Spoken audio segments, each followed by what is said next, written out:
बाहुबली के अदाकार राणा दिग्गोबत्ती आज हैदराबाद में इन्फोर्समेंट डायरेक्टोरेट (ईडी) के उहदेदारों के सामने पेश हुए। ये पेशी बैटिंग ऐप्स के प्रमोशन से मुताल्लिक जारी तहकीकात के सिलसिले में हुई। ईडी इस मामले में कई मशहूर शख्सियात से पूछगुछ कर रही है। राणा दिग्गोबत्ती पर इल्ज़ाम है कि उन्होंने मुबैना तौर पर बैटिंग ऐप्स की तशहीर में हिस्सा लिया। तहकीकात का मकसद मनी लॉन्ड्रिंग और गैर कानूनी ऑनलाइन सरगर्मियों का पता लगाना है।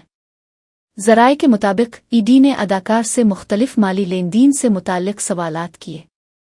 इस केस में पहले ही कई अफराद और कंपनियों के बयानात रिकॉर्ड हो चुके हैं। मज़ीद पेशियों और कार्रवाई का इम्कान जाहिर किया जा रहा है।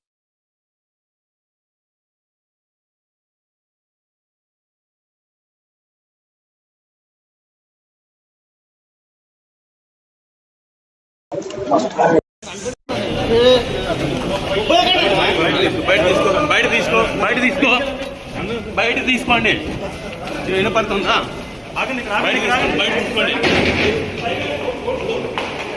బయట తీసుకోండి ఫోటో వినపడలేదా హలో